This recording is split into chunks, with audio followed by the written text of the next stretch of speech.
My wife's mother placed an ultrasound photograph beside my Thanksgiving plate and said, "This baby deserves a father who can rise above biology." 24 relatives watched me, waiting to see whether I would accept the role they had chosen for me. My wife, Madison, sat across the table with one hand resting protectively over the child she had conceived with my best friend. The man who had shared my business used my company card to pay for their hotel rooms and stood beside me at my wedding was seated 3 chairs away because the family said excluding him would create unnecessary tension. A wooden ornament reading "Baby Brooks, Our Christmas Miracle" hung from the chandelier, even though everyone in that room knew the baby was not mine. Madison's brother had already warned me that refusing to raise the child would make me the man who abandoned a pregnant wife when life became difficult. Her mother had drafted a social media announcement saying our marriage had survived a painful season through faith, forgiveness, and unconditional love. They wanted my name beneath the post before dessert. They believed I was still deciding what kind of man I wanted to be. They did not know I had already moved my money, ended my partnership, rented an apartment, and packed the final box from the home where my wife had lied to me for 11 months. I picked up the ultrasound photograph, studied the tiny shape inside it, and said, "This child is innocent. That is exactly why you need to stop building its life on another lie." My name is Ethan Walker. I was 38 years old when my marriage ended, although the legal ending came months after the moment I understood there was nothing left worth calling a marriage. I lived in Franklin, Tennessee, with Madison in a white 2-story house at the end of a quiet cul-de-sac, where neighbors waved from porches, and everyone knew when somebody replaced a roof. We had been married for 7 years. Our kitchen had pale green cabinets Madison chose after saving photographs for months, a walnut island I built with my own hands, and a breakfast nook where we once spent Sunday mornings discussing baby names we pretended we were not seriously considering. We had tried to become parents for nearly 4 years. Tests, appointments, medications, procedures, disappointing phone calls, careful calendars, and months where every minor change in Madison's body became a reason to hope and then apologize for hoping. 3 rounds of treatment had failed. The 4th had ended before it truly began because Madison's hormone levels were wrong. We had $36,000 saved in an account for another attempt. We called it the family fund because saying IVF account aloud made every grocery purchase feel connected to grief. I believed our struggle had made us stronger. In reality, it had made us skilled at performing teamwork, while each of us carried loneliness separately. I owned a company called Hearthline Interiors with my closest friend Caleb. We designed and installed custom kitchens, built-in cabinetry, libraries, home offices, and high-end interior renovations throughout Middle Tennessee. I was the technical side: measurements, construction planning, materials, budgets, schedules, and the practical decisions that prevented beautiful drawings from becoming expensive mistakes. Caleb was the relationship side. He remembered clients' children, knew which restaurants had impossible reservations, and could convince a nervous homeowner that replacing an entire wall was both necessary and exciting. We met when we were 19, working summers for a cabinet shop outside Murfreesboro. I was quiet and methodical. Caleb was loud, funny, and permanently broke. He could sell a scratched display cabinet to a person who had entered looking for door hinges. I could repair the cabinet well enough that the customer remained happy after the charm wore off. We became friends because our weaknesses fit together. By 26, we were taking small renovation jobs on weekends. At 29, we rented our first showroom. At 31, Hearthline employed 6 people. By the year of the betrayal, we had 23 employees, a successful Franklin location, and a second showroom under construction in Charlotte, North Carolina. Opening Charlotte was my idea.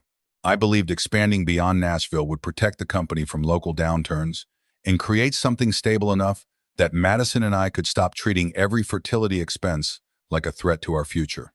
Caleb initially resisted, then became excited once the projected numbers looked strong. We agreed I would spend most weekdays in Charlotte for 8 months while he ran the Tennessee office. I rented a small furnished apartment near the new showroom and drove home almost every weekend. Some weeks I returned Thursday night. Other weeks problems kept me until Saturday. I called Madison every evening. I texted good morning every day. I believed distance was a sacrifice we had chosen together. While I was measuring showroom walls, negotiating with installers, and interviewing designers, Madison and Caleb began sleeping together in the house, hotels, and once inside the partially completed Franklin showroom after everyone else had left. I discovered them because of an old tablet. There was no private investigator, suspicious perfume, mysterious receipt, or dramatic stranger sending photographs. The truth arrived through a device Madison had left charging overnight. Her newer tablet had stopped syncing correctly, so she restored an older one to retrieve design files for her sister's bridal shower. Madison worked as a corporate event planner and had saved inspiration boards, vendor information, and family photographs on several devices. On a Tuesday morning in March, I came downstairs at 6:45, made coffee, and saw the old tablet glowing beside the outlet. A notification appeared across the screen. Caleb. I hate that he's coming home Friday. 2 nights isn't enough anymore. I did not pick up the device because I suspected an affair. I picked it up because Caleb was my business partner, and I assumed the message concerned a project. The tablet opened without a password. The restored messages loaded slowly. For the next 58 minutes, I read the destruction of my marriage in chronological order. It began with jokes. Caleb complaining that I had become obsessed with Charlotte. Madison saying I talked about flooring samples more warmly than I talked about fertility appointments. Caleb telling her she deserved attention. Madison telling him he always understood when she needed to feel wanted rather than managed. Then photographs, restaurant booths, hotel room coffee. Caleb's hand resting against her leg beneath a table. Madison wearing the sweater I had given her for Christmas while lying beside him. Messages sent during nights when I had called from Charlotte and asked whether she was lonely. She wrote to Caleb afterward, "He still thinks distance is the problem." Caleb answered, "Distance is our solution." There were messages about the family fund. Madison used $7,000 from it for a medical expense she told me insurance had rejected. The money paid for a weekend with Caleb in Savannah after he claimed to be meeting a supplier. Another $3,000 covered a bracelet. He bought her through a company reimbursement and later pretended Madison purchased herself. They joked about my habit of keeping spreadsheets. Ethan can track every cabinet hinge but not what's happening in his own bedroom, Caleb wrote. Madison replied with laughing emojis. That sentence hurt more than the photographs, because it made my trust entertainment. They knew which parts of me would make discovery less likely. My work ethic, my loyalty, my belief that Caleb was family. The affair lasted 11 months. Not one impulsive night, not a period of confusion. 11 months of choices arranged around my travel schedule. They discussed whether they could build a life together. Caleb said leaving Hearthline would destroy the company. Madison said divorcing before the Charlotte opening would make everyone blame her for undermining my success. They decided to wait. Wait until the second showroom stabilized. Wait until after her younger sister Paige's wedding. Wait until after Christmas. Wait until the next fertility appointment, because Madison did not want family members asking why she stopped treatment. Then 6 weeks before I found the tablet, Madison discovered she was pregnant. The messages changed. Fear replaced excitement. Caleb asked whether the child could possibly be mine. Madison wrote, "Ethan and I haven't slept together during the right window. It's yours." He replied, "Then we need a plan before he figures out dates." For several days, they considered telling me the treatment had worked unexpectedly. Madison wrote that I wanted a baby badly enough to avoid questions. Caleb worried a future medical test would expose everything. Then Madison's mother, Cynthia, learned the truth. I discovered that through a separate family group chat, restored on the tablet, Cynthia did not react with horror. She reacted with strategy. "The baby needs stability," she wrote. "Ethan has the house, insurance, savings, and emotional investment in becoming a father. Caleb has debt and an unstable business position if Ethan removes him." Madison answered, "I can't ask Ethan to raise another man's baby." Cynthia replied, "You are not asking him to raise another man's baby. You are asking him to choose the family he already built." Madison's brother, Tyler, joined the conversation. "Do not confess until after Paige's wedding. Mom is right. Ethan is predictable when you appeal to responsibility. He'll be hurt, but he won't walk away from a pregnant wife. That's not who he is." My character had become the trap. Cynthia proposed telling the extended family that Madison had conceived naturally during a reconciliation weekend. Caleb would remain my business partner and privately participate in the child's life as Uncle Caleb until circumstances changed. Tyler joked that the arrangement was almost biblical. Madison did not laugh. She wrote, "This is sick." Then 2 days later, she asked Cynthia how long doctors could remain uncertain about conception dates. The woman I loved had understood the plan was wrong and continued evaluating whether it could work. I sat at the kitchen table while the coffee cooled. Madison's alarm sounded upstairs. Water began running. I placed the tablet exactly where I found it and opened my work email. I did not know how my face should look when she entered. I chose tired.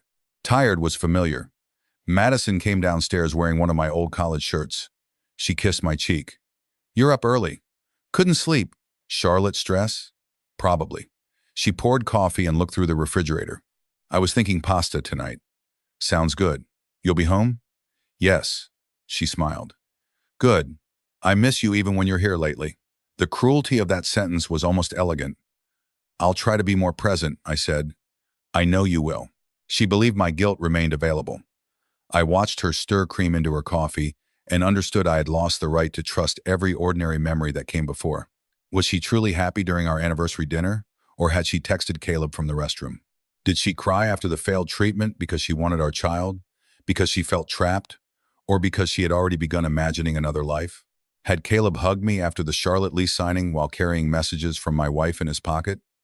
Betrayal does not only damage the present, it enters the archive and begins questioning every photograph. I gave myself 20 minutes after Madison left for work. I went into the garage, sat inside my truck, and cried with both hands gripping the steering wheel. Not loudly. My body shook without sound. Then I set a timer. 20 minutes. I had employees, clients, bank appointments, and a showroom opening depending on decisions I still had to make. When the timer ended, I washed my face and drove to the office. That became my routine for the next 3 weeks. I did not remain calm because I was stronger than other betrayed spouses. I remained quiet because rage would have placed every advantage in their hands. Madison had already told her family I was emotionally distant. Caleb had already begun describing me to employees as overworked and controlling. An explosion would have become proof.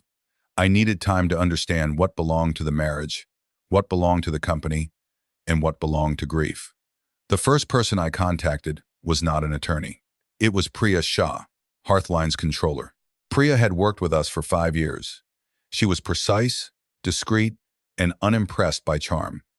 I asked her to meet me before the office opened. "I need a confidential review of Caleb's company, card expenses and reimbursements for the last 18 months. She looked at me carefully. "Do you suspect fraud?" "I suspect personal expenses were presented as business." "Does Caleb know?" "No." "Should anyone else know?" "Not yet." She nodded. No questions about my marriage, no sympathetic performance.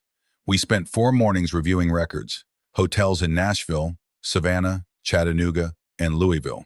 Restaurant charges labeled client development on evenings no clients attended.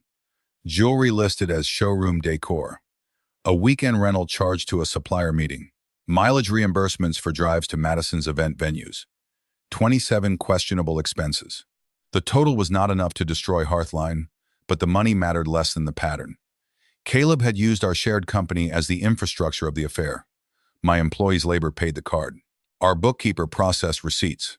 I had approved monthly summaries while trusting his descriptions. Priya found messages where Caleb pressured an assistant to alter expense categories. "This isn't only personal misuse," she said. "He involves staff.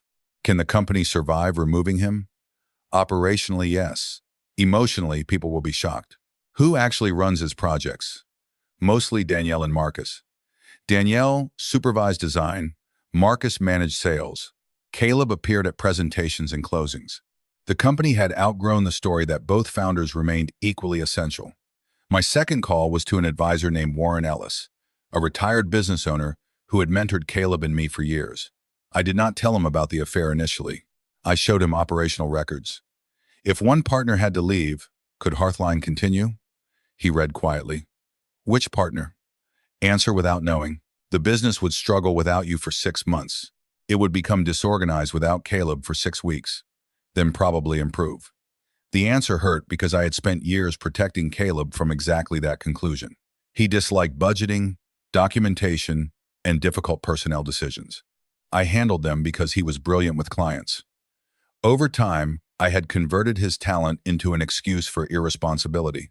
At work and at home, I carried the invisible structure, while he enjoyed the rooms it supported. My third call was to a therapist, not because therapy would preserve the marriage, because I needed one room where I did not have to perform calm. Dr. Marcus Hill was a former military family counselor with a quiet voice and an irritating habit of allowing silence to remain longer than I wanted. During our first meeting, I told him the facts without crying. "What are you feeling?" he asked. I just explained. Those were events. Anger. Only anger. Humiliation. Closer.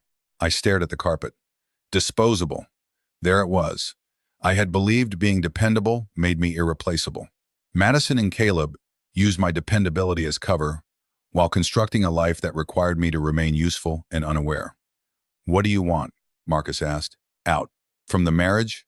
"Yes." "From the company?" "From Caleb." "From Madison's family?" "I don't know." "What do you want for the baby?" The question startled me. "Nothing bad."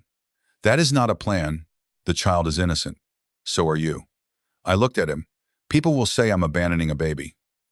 "People will say many things. Your responsibility is to decide what relationship you can offer without turning yourself into an instrument of punishment or self-erasure." During those 3 weeks, I documented everything I needed and copied nothing that belonged purely to Madison's private life beyond the affair messages relevant to our marriage and company. I did not send photographs to relatives. I did not contact Caleb's family, clients, church, or neighbors. I did not empty shared accounts. I moved half of the household operating funds into a separate account after ensuring the mortgage, utilities, and insurance remained covered. I changed company approvals so no personal expense could move without review. I met with a mediator and learned the likely financial outcomes of separation. The details mattered, but I refused to let paperwork become the story. The story was simple. My wife and closest friend chose each other repeatedly while depending on me to finance the conditions that made choosing easy. At home, Madison remained attentive. She cooked, asked about Charlotte, rested one hand against her stomach when she thought I was not watching. She had not told me about the pregnancy yet.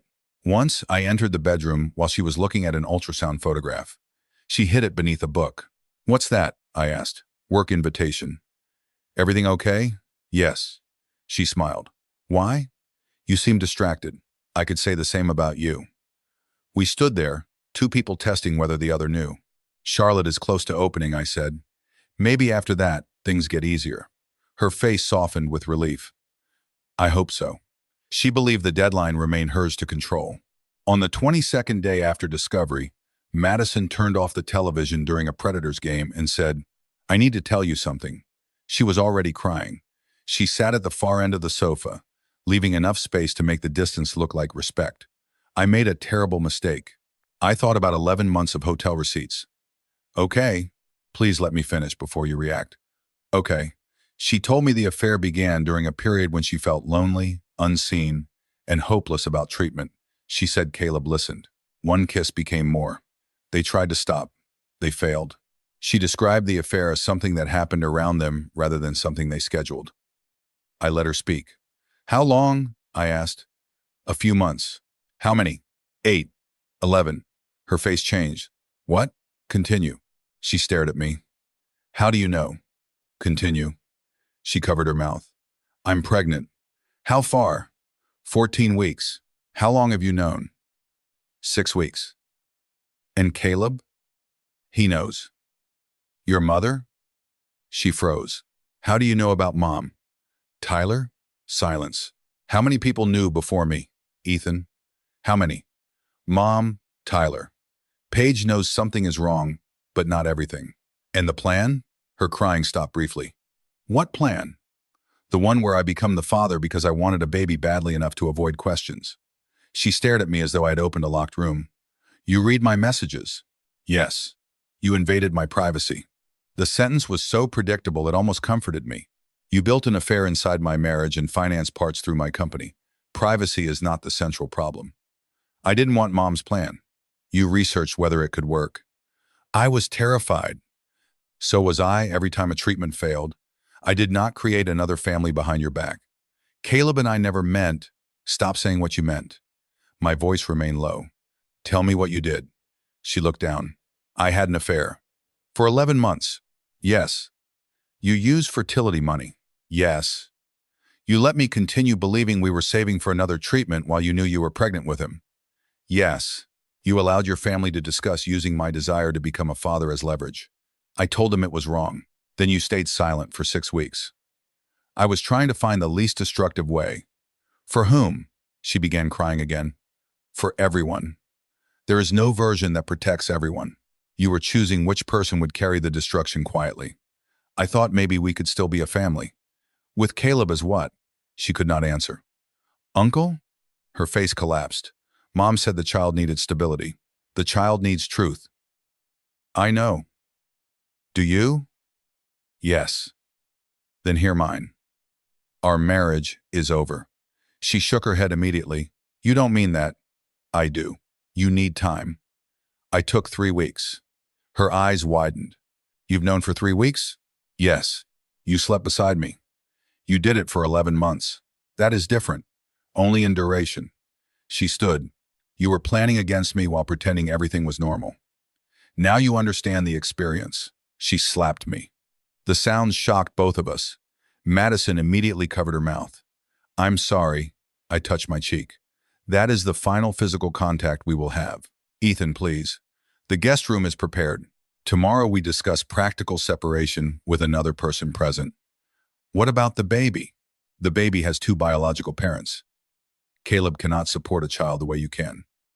The truth arrived before compassion could stop it. She hurt herself. I didn't mean, yes you did. I mean Hearthline. Caleb no longer has spending authority. Her face changed. What did you do? Protected the company. You're going to destroy him. He used company funds for your affair, some hotels. 27 questionable expenses, employee involvement, altered categories. She sat down slowly. Does he know? Not yet. Please don't do anything while you're angry. I did everything while I was grieving. He helped build Hearthline. So did I. You can't take his whole life. He risked the company to fund part of his. Madison looked at me with a fear I had never seen when discussing our marriage. Caleb's future frightened her more visibly than losing me.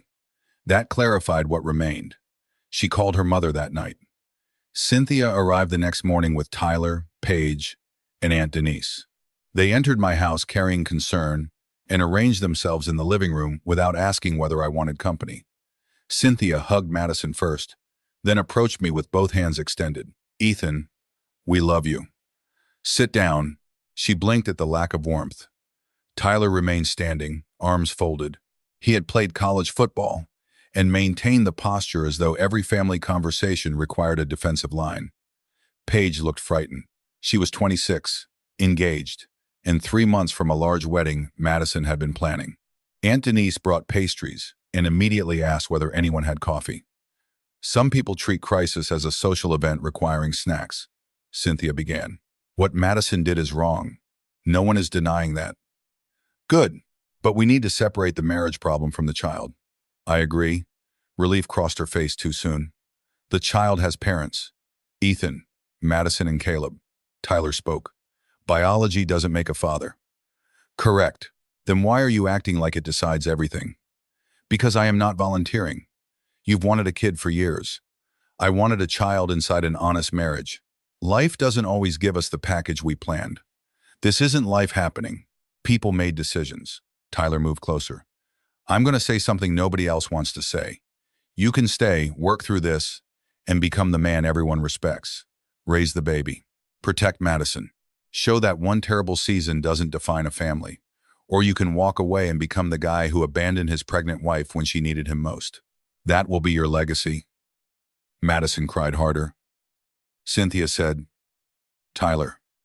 But her tone did not reject the message. It only criticized the bluntness. I looked at him. When did you learn? That isn't the point. When? About a month ago. You knew before I did. Madison needed someone. She had Caleb. He was panicking. And I was working in another state to expand the company supporting both of them. Tyler shook his head. This is exactly what I mean. You turned everything into work and money. Maybe that's why she felt alone. Maybe. Did you tell her to confess? Silence. Did you? I told her to protect the baby. By protecting the lie. By thinking beyond your feelings, I nodded. Thank you. For what? Making the choice easier. Cynthia reached toward my hand. I moved it. Ethan, the baby is innocent. Yes. Then don't punish him or her. I am not. Walking away is punishment. No. Building a child's identity around a false father to protect adults is punishment. Paige spoke quietly. Mom, were you really going to tell people the baby was Ethan's? Cynthia looked at her. We were discussing possibilities. You told me the pregnancy was a miracle after treatment, Paige whispered. Madison turned toward her mother. You told Paige? She asked why the wedding budget needed adjusting. What adjustment? I asked. Paige looked ashamed. Mom said some of the family fund might need to cover medical expenses and a nursery. My fertility savings had become a nursery fund for Caleb's child. Cynthia said, money can be replaced. Trust cannot.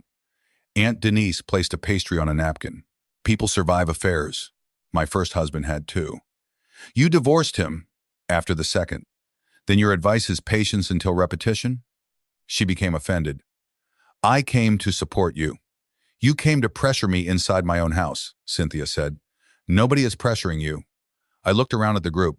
5 members of Madison's family arrived less than 12 hours after she confessed to tell me why leaving makes me morally deficient. Tyler said, because you're not thinking clearly. I've had 3 weeks. You've been planning revenge.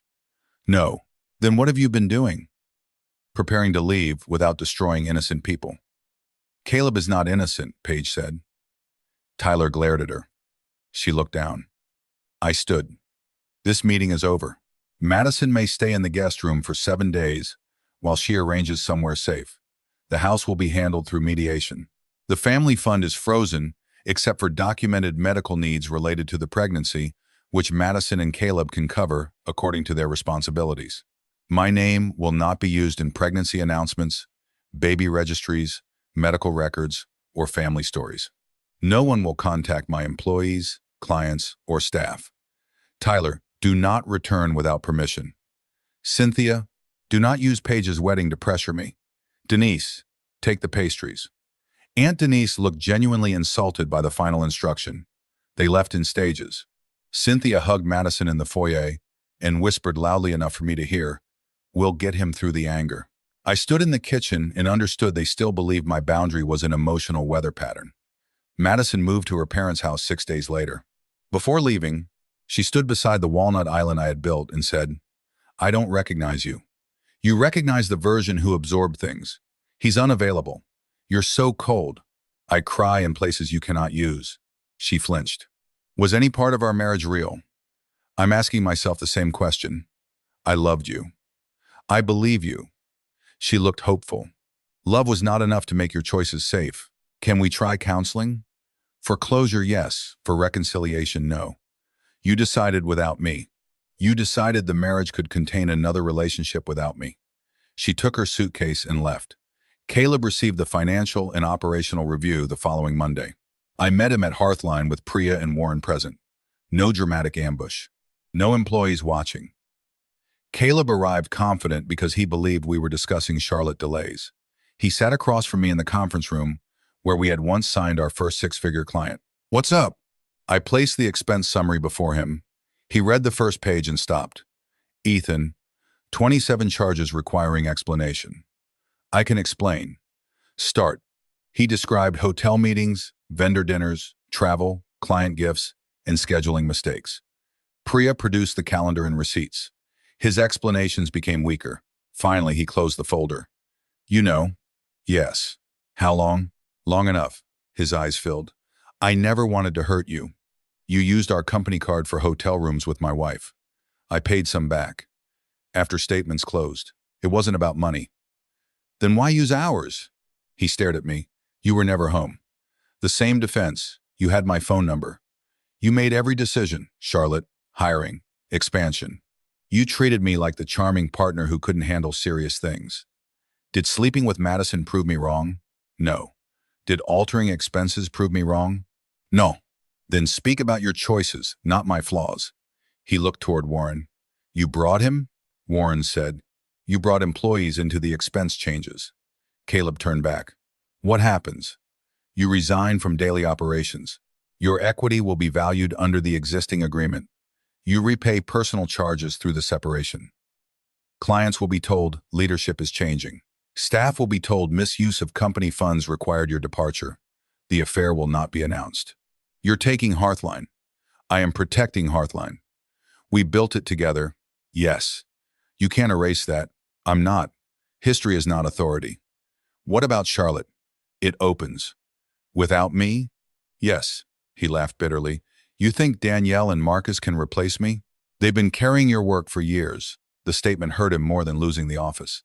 Madison said you were becoming arrogant. Madison needed to justify choosing you. She loves me. Then build something honest with her. You don't mean that. I mean the child deserves adults who stop arranging their lives around my resources. Caleb stood. You're going to punish an innocent baby because your pride is hurt. The child has you. I don't have your money. There it was. He covered his face immediately. That's not what I meant. It is part of what you meant. I'm scared. Good. Fear is information. It is not permission to use me. Ethan, please. We can restructure the business. I'll repay everything. We can work in separate locations. No.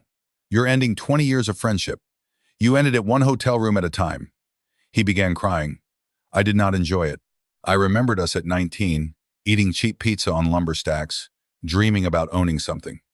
I remembered his father's funeral, my wedding, the day Charlotte's lease was approved.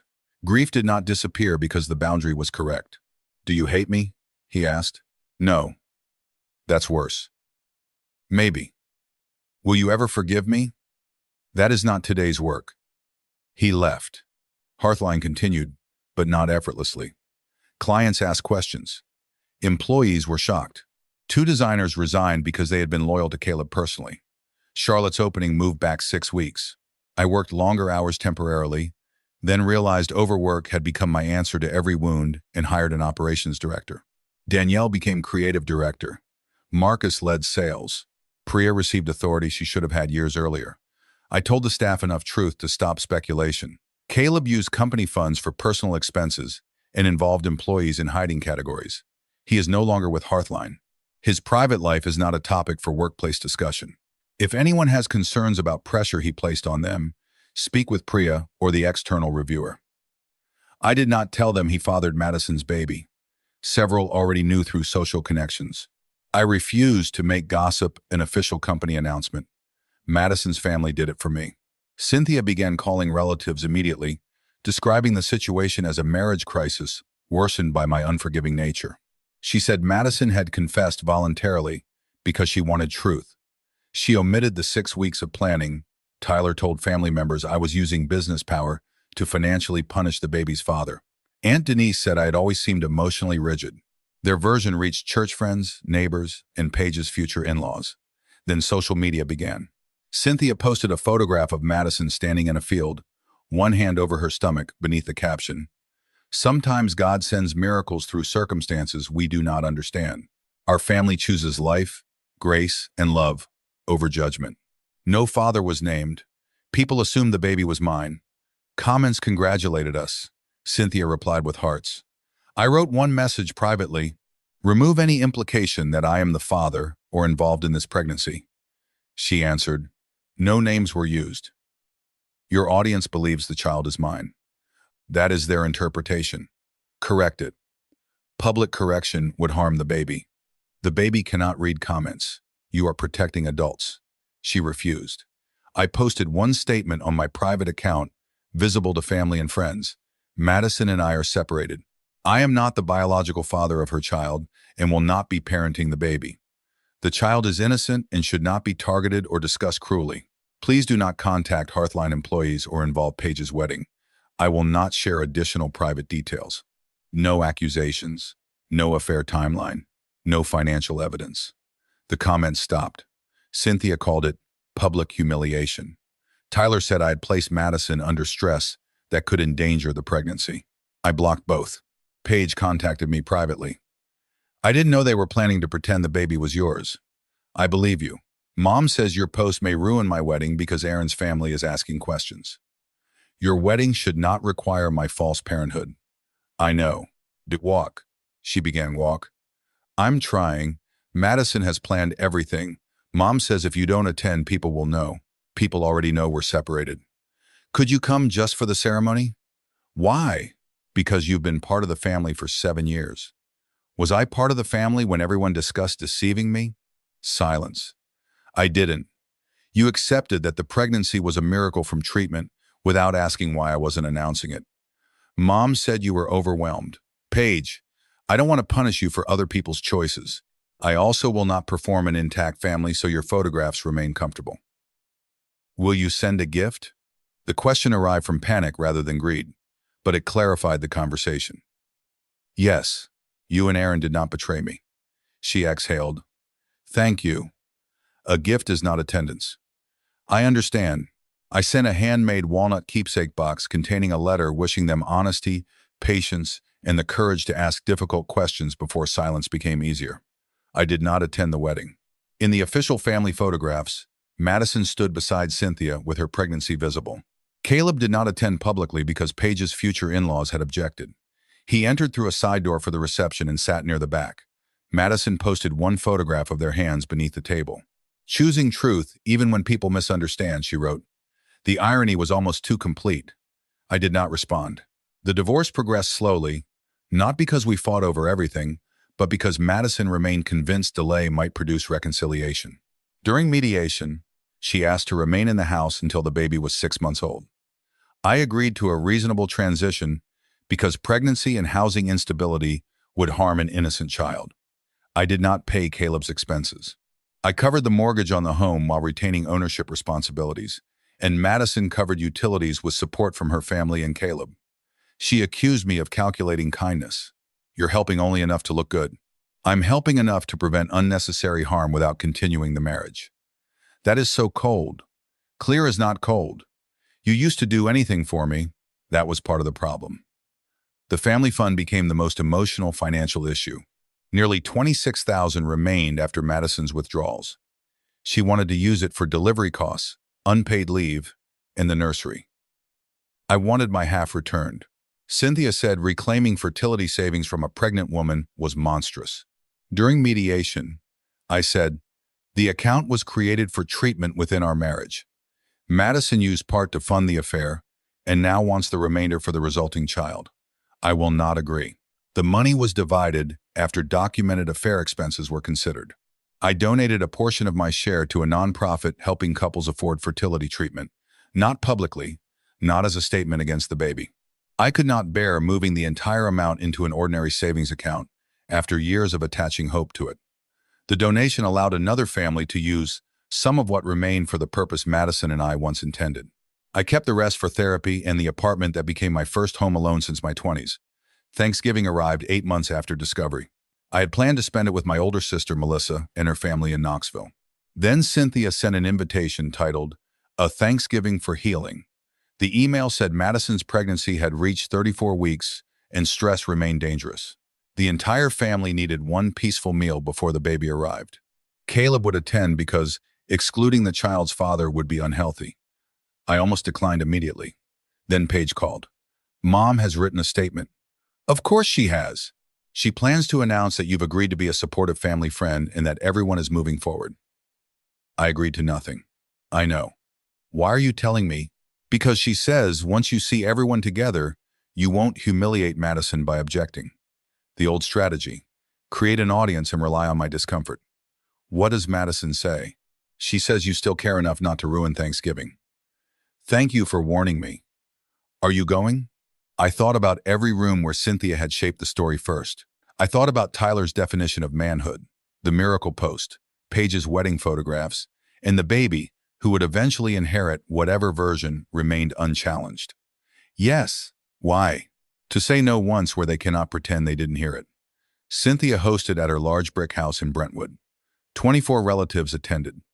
Gold place cards sat beside formal dishes. A framed ultrasound photograph rested near the centerpiece.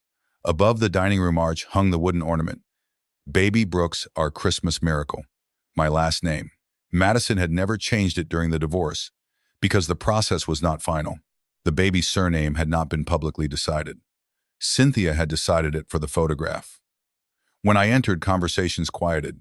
Cynthia approached wearing a cream sweater and the expression of a mother receiving a difficult son. Thank you for coming. Why does the ornament say Brooks? Madison is still a Brooks. The baby's father is Caleb. We aren't discussing names before dinner. You hung one from the chandelier. Tyler appeared behind her. Can you be normal for one day? Define normal. Not starting a fight before appetizers. Then remove the false name, Cynthia said. It is symbolic. Exactly. Paige quietly removed the ornament and placed it inside a cabinet. Her mother looked furious, but did not stop her. Seating placed Madison at the center beside Cynthia. Caleb sat on Madison's other side. Tyler and his wife sat nearby. My place card waited across the table, positioned so photographs would include me with Madison and the ultrasound centerpiece. I'm sitting beside Paige, I said. Cynthia whispered, please don't make a statement with a chair. Then stop making statements with furniture. I moved my card. Dinner began with Tyler praying for grace, new life, restored families, and men strong enough to carry responsibilities they never expected. I opened my eyes and looked at him. He did not look back. Conversation stayed shallow through turkey and potatoes. Relatives discussed Paige's wedding, nursery colors, Hearthline's Charlotte showroom, and whether Madison planned to return to work. Caleb spoke little. He looked tired.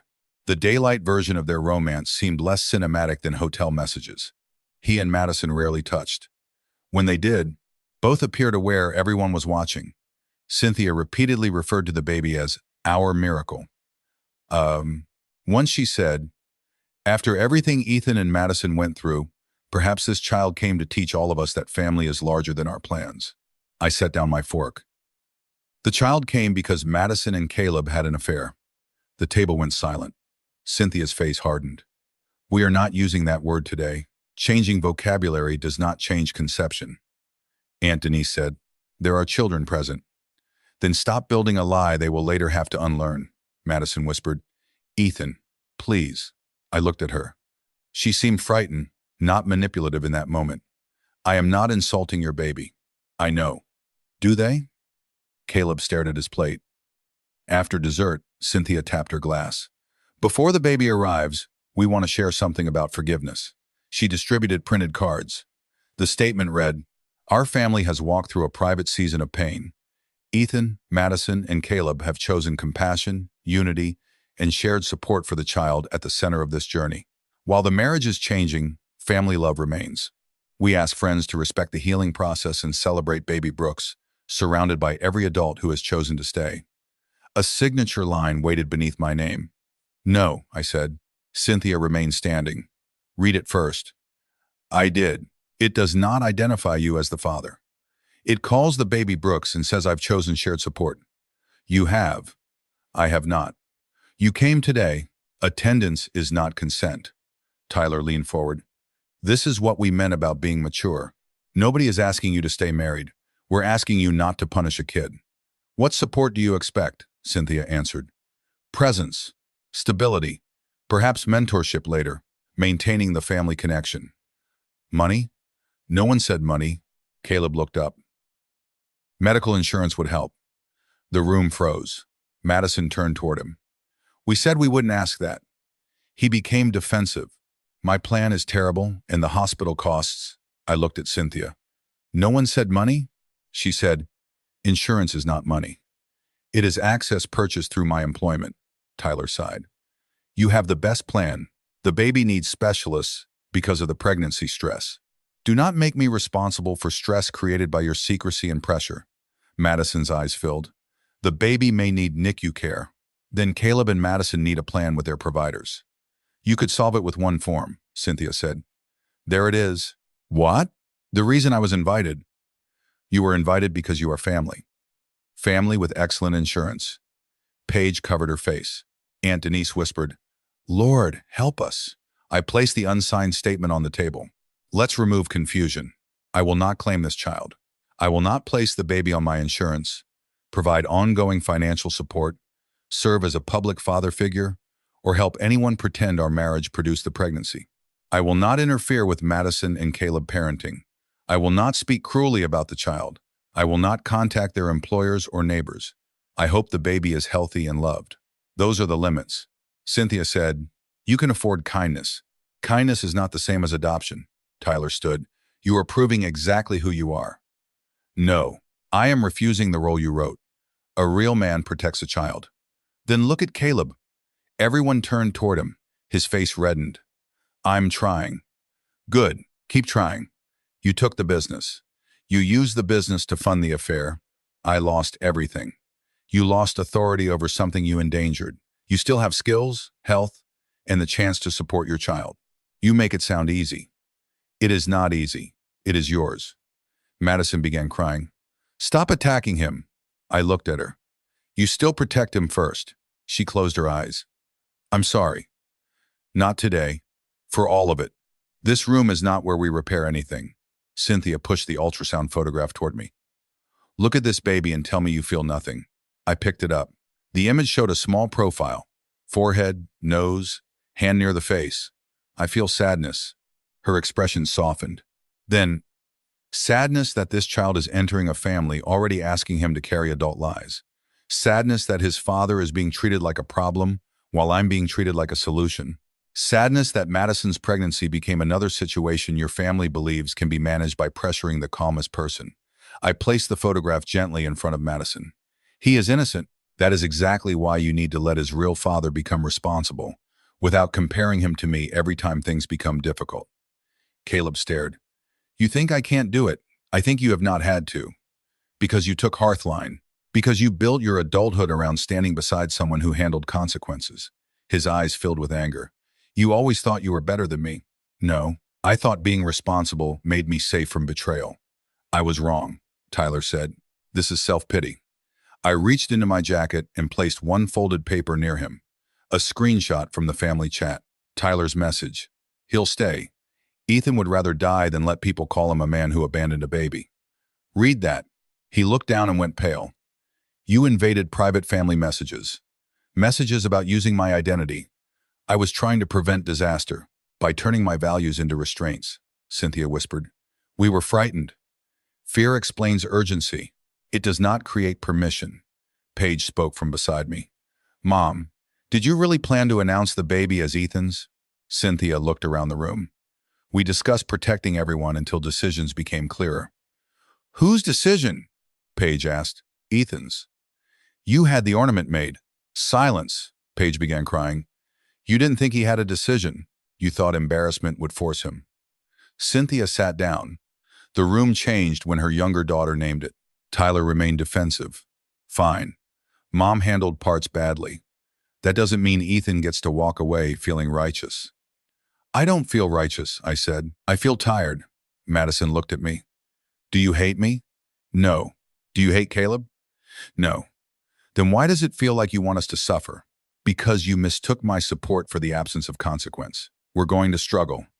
Yes, the baby will have less. Less than what? Less security, a smaller home, worse insurance. Caleb may have to take a lower-paying job.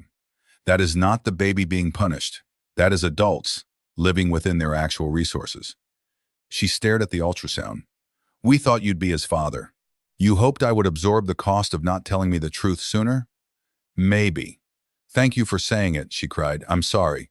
I believe you are sorry. Does that mean anything? It means you may become a better person.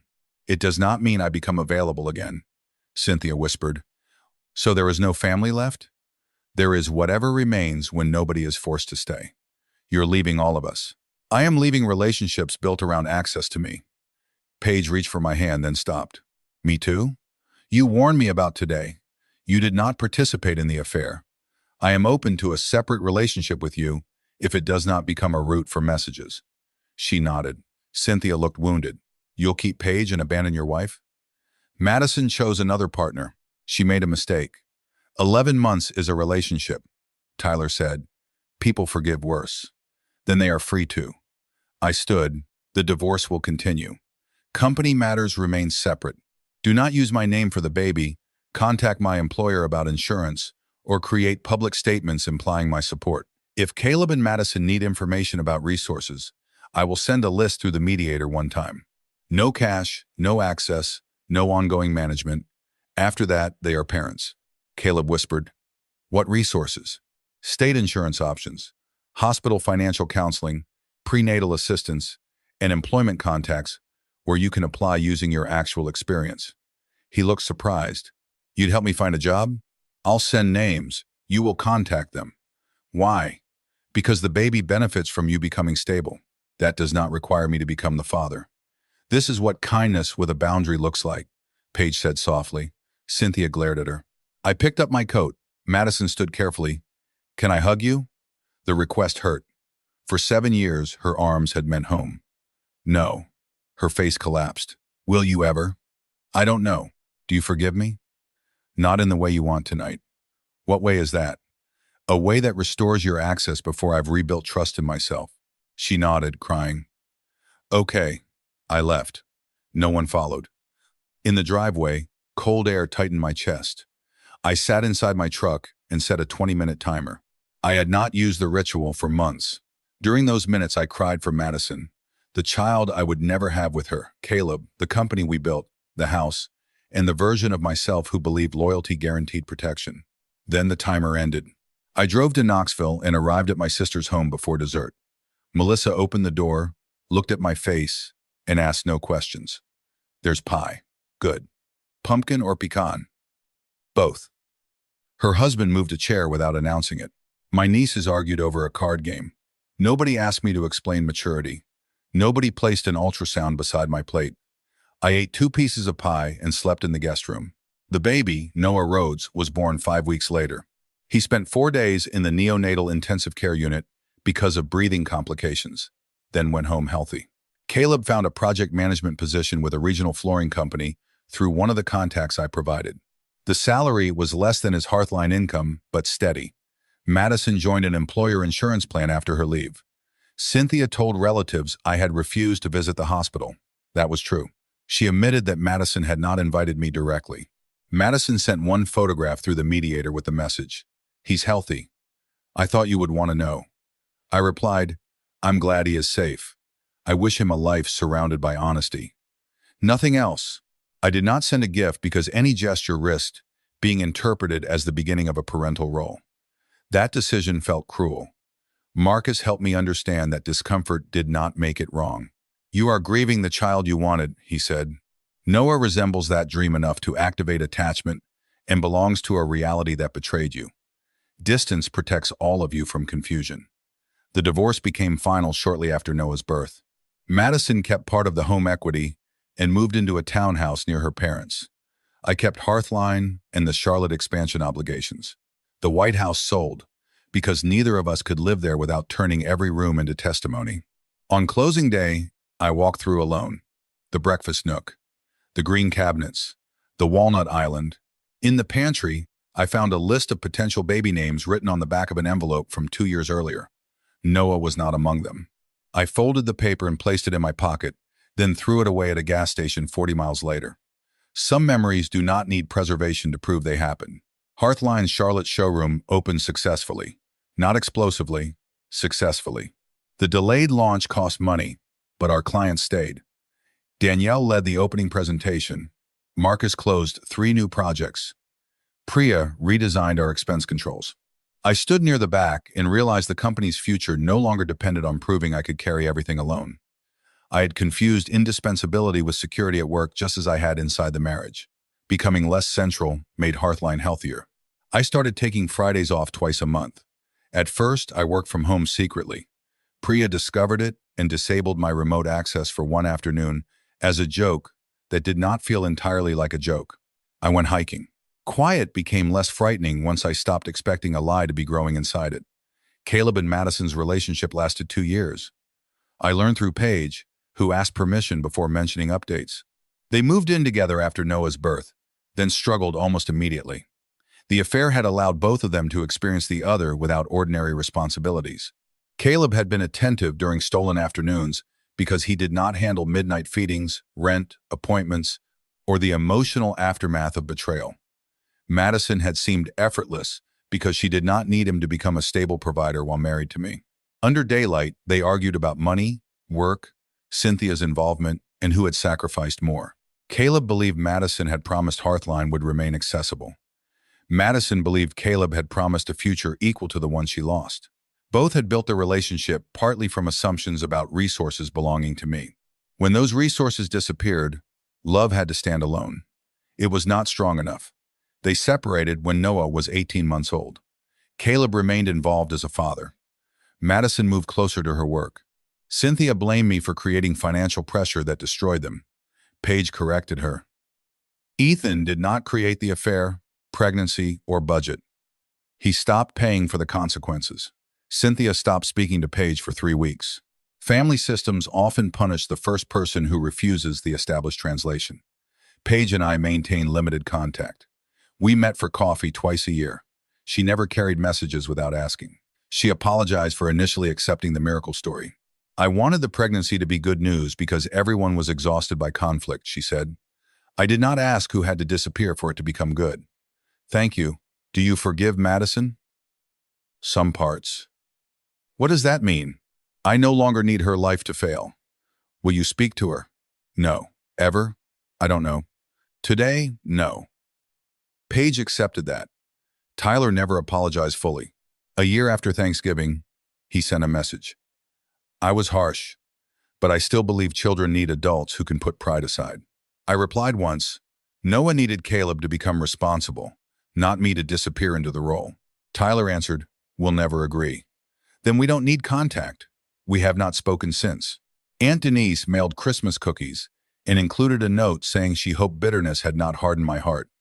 I donated the cookies to the fire station and discarded the note. Cynthia's apology took 4 years.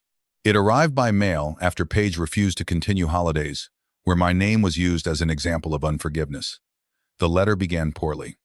I was trying to save my daughter and unborn grandson. Then Cynthia crossed out the sentence by hand and started again. I was trying to save the version of my family that allowed me to feel like a good mother. Madison's affair threatened her marriage, Caleb's career, Paige's wedding, our reputation, and the baby's stability. You were the only person I believed could absorb all of those consequences. I called that strength. It was exploitation. She admitted creating the miracle post to establish a public story before I could refuse privately. She admitted choosing my surname for the ornament because photographs would make the claim feel real. She admitted believing my desire for fatherhood was a resource the family could redirect. When you said the baby needed truth, I heard rejection. Years later, I understand you were the only adult refusing to make Noah responsible for preserving our image. No request followed until the final paragraph. I would like to apologize once in person. If the answer is no, I will not ask again. I waited 6 months. Then I declined. I believe your apology. I do not want a relationship. She replied, Understood. That was the first boundary she accepted without negotiation. Madison wrote 2 years later. Her letter was 12 pages. She described therapy, single motherhood, co-parenting with Caleb, and the shame of recognizing how often she had used loneliness to avoid naming entitlement. You were absent physically during Charlotte, she wrote, but I had spent years avoiding direct conflict with you because you solved problems faster than I could explain feelings. Caleb listened without trying to fix me. I used that real emotional difference to justify a secret relationship. Instead of asking whether our marriage could change, I created another place where I felt chosen. Then I let your fertility grief become a possible solution when I became pregnant. That was the most selfish thing I have ever done. She wrote that she sometimes saw me in Noah's room, not because I was his father, but because the stable nursery, house, and family image she had originally imagined depended on my resources. I resented you for not providing the life I believed Noah deserved. I now understand I was asking the man I betrayed to protect me from seeing the practical limits of my choices. She apologized for allowing the family to pressure me and for slapping me. You were right that it was our final physical contact. I am grateful you did not use my worst moment to threaten or shame me publicly. She did not ask to reunite. She asked whether we could meet once so she could apologize without a letter between us. I discussed it in therapy for weeks. I eventually agreed to a public cafe in Chattanooga halfway between our lives. Madison looked older and more familiar than I expected. She wore no wedding ring. We sat across from each other with coffee. Neither of us drank. Thank you for coming, she said. What do you need to say? I knew Mom's plan was wrong immediately. I know. I kept participating because every alternative required me to lose something. You. Caleb's job. The house. The fertility money. Paige's wedding piece. Mom's approval. I kept asking how to preserve the most instead of asking what was true. Yes, I loved you. I believe you. I love Caleb too. I believe that. Tears entered her eyes. How can both be true? Love is a feeling. Loyalty is a practice. She nodded. Do you forgive me? I considered the word. I release the expectation that you can restore what I lost. Is that forgiveness? Part of it. Do you hate me? No. Could we ever be friends? No. Her face tightened, but she accepted it. Why?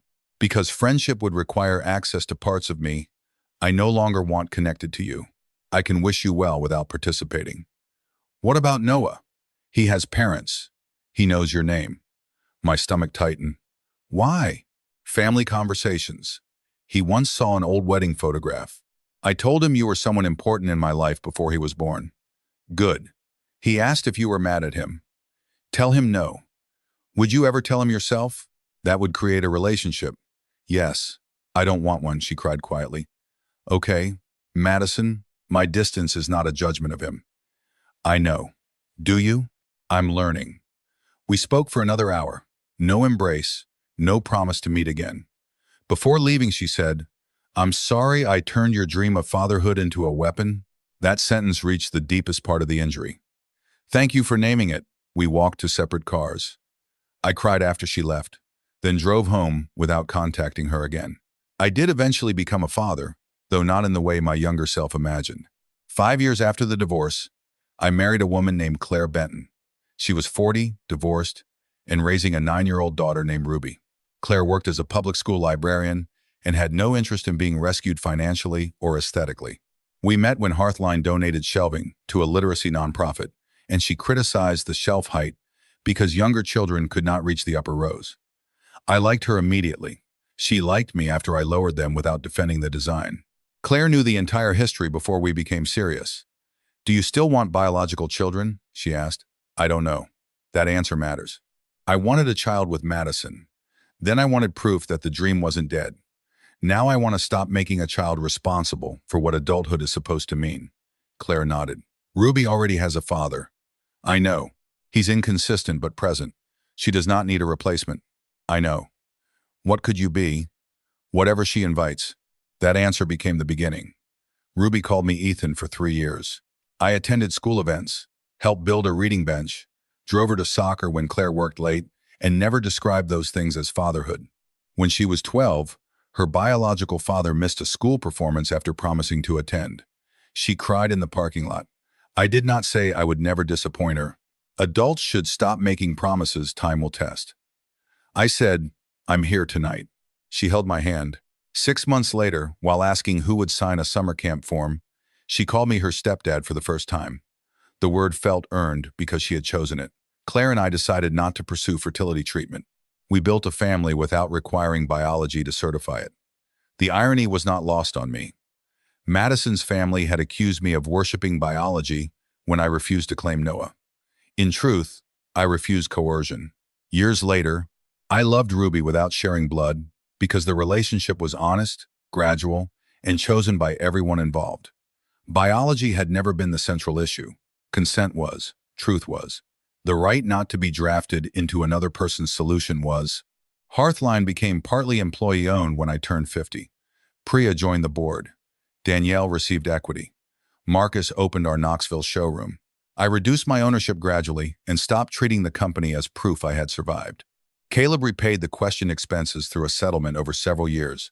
We communicated only through accountants until one short email arrived on the 10th anniversary of Hearthline's founding. I know I have no right to celebrate what the company became. I want you to know I understand now that I did not lose Hearthline because you were vindictive. I lost it because I treated your trust like a resource that renewed automatically. He wrote that fatherhood had forced him to confront the kind of man he had been. Noah asks why you and I are not friends. I tell him I betrayed someone who loved me and that apologies do not always restore relationships. He did not ask to meet. I replied, that is an honest answer. I wish you and Noah well. Nothing more. The marriage, friendship, and company partnership remained ended. Forgiveness did not require reopening any of them. Last Thanksgiving, 13 years after Cynthia placed the ultrasound beside my plate, Claire and I hosted dinner at our home outside Nashville. Ruby was 22 and brought her girlfriend. Melissa and her family drove from Knoxville. Priya and her husband came. Danielle brought her sons. Paige attended with Aaron and their children after asking whether family history made her presence uncomfortable. I told her the relationship we had built was separate. She brought pie. 20 people sat around mismatched tables. No formal place cards. No social media announcement. No one was positioned for a narrative. Before dinner, Ruby hung a wooden ornament from the dining room light.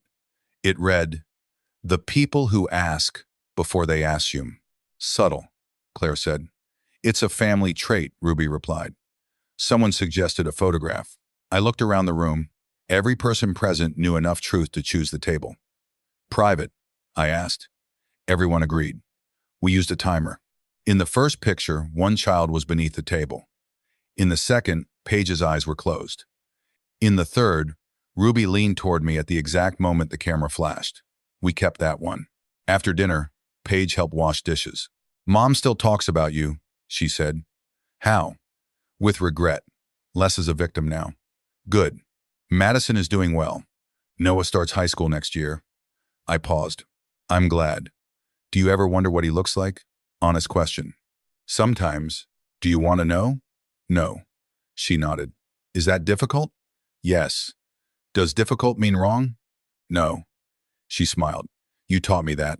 I learned late." "Still counts." We dried plates. No crisis followed the mention of Noah. Healing had made the truth ordinary enough to enter a kitchen without demanding action. People who hear my story often focus on the quiet planning. They like the image of me reading messages, pretending normality, reviewing company charges, and arriving at Thanksgiving with every decision already made. They call it revenge because revenge provides a cleaner category than self-protection. But the most powerful thing I did was not removing Caleb from Hearthline or refusing Cynthia's statement. It was refusing to perform my own destruction so other people could remain comfortable. Madison's family wanted tears that could be managed, anger that could be condemned, or forgiveness that could be used. Calm denied them all three. Yet calm was not the moral victory by itself. Silence can become manipulation too. I learned that while waiting 3 weeks to confront Madison. I needed time, but I also enjoyed knowing more than she knew I knew. Part of me wanted her confession to arrive after every exit had closed. That satisfaction did not invalidate the boundary, but honesty required me to admit it. Self-worth is not becoming emotionally untouchable. It is allowing yourself to feel grief without letting grief volunteer your future. I did not stay because a baby was innocent. I left partly because the baby was innocent. Noah deserved a father who was fully his, not a betrayed husband pressured into performing devotion while quietly resenting the adults around him. Caleb deserved the chance to become responsible rather than remaining the secret romantic figure while I paid for stability. Madison deserved consequences clear enough that apologies could not become shortcuts. I deserved a life where kindness remained a choice. A real man is not measured by how much betrayal he can absorb without inconveniencing anyone else. Strength is not remaining inside every burning structure so observers can praise your endurance. Sometimes strength is guiding innocent people toward safety, closing the door behind you, and allowing the people who started the fire to explain the smoke themselves. I did not abandon a child. I declined an assignment created through deception. I did not destroy a family. I stopped financing a version that required me to disappear. I did not take everything from Caleb. I removed his access to something he had treated as available regardless of conduct. I did not punish Madison for becoming pregnant. I ended a marriage she had already opened to another partner. Acceptance was not surrender. Forgiveness was not access. Compassion was not adoption. And moving forward did not mean carrying everyone who preferred the old arrangement. So here is the question I would ask anyone listening, because people still disagree when they learn I never met Noah, even after Madison and Caleb gave specific apologies and became responsible parents. If your spouse had an 11-month affair with your closest friend and business partner, became pregnant, used the fertility savings you created together, and allowed her family to pressure you into claiming the child so everyone could keep their home, insurance, reputation, and financial stability, but years later, admitted everything, changed, and asked for nothing, would you ever agree to meet the innocent child once? Or would creating that connection reopen a role you had every right to refuse forever?